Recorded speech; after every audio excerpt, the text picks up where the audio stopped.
So here is relative gut volume of various hominoid species, and you can see that the gorilla has a very small intestine, about 14%, but a very large colon.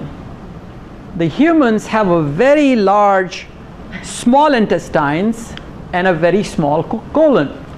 So 67 versus 14%, this is designed mostly to absorb high quality food. This is designed mostly to process food from its rudimentary structure and absorb it. So I like this term the best. This is the term that somebody has come up with, which is called humans are cucinivores.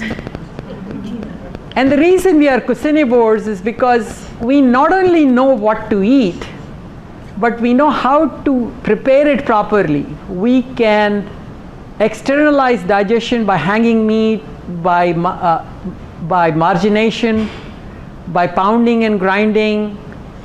We can improve its palatability by cooking it, improve its digestibility, improve the texture. We can reduce the toxins. So here is another comparison for those who want to take a picture.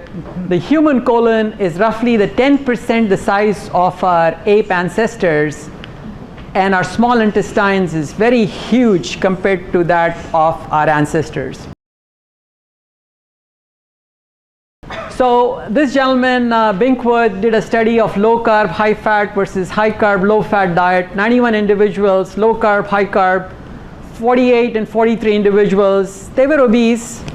BMI of 33 means that they're moderately obese, about 75 kilograms over their ideal body weight. For 8 weeks, he made sure that they would eat a low carb or a high carb diet, and at the end he said, I'm going to look at their bowel habits.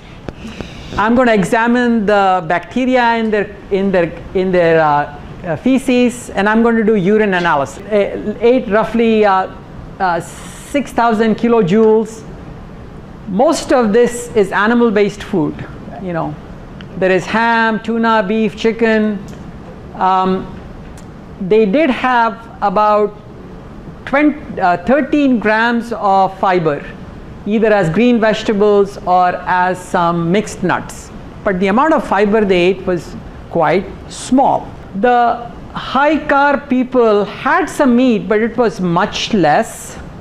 Most of it was based on carbohydrates derived from plant sources. So if you look out here, percent of energy from carbs was 5% versus 50%, fiber about 13 versus 31%, protein was much higher because you're eating animal sourced food, 134 versus 87, fat was 100 versus 50, the fiber was 13 versus 32%. So their fecal weight went down from 223 to 162, so they made less feces. The defecation frequency went down a little bit. You would be surprised that people who eat a lot of fiber, although they don't admit it, they have to go a lot. Whereas in the high carb, fecal weight did not change and defecation frequency did not change.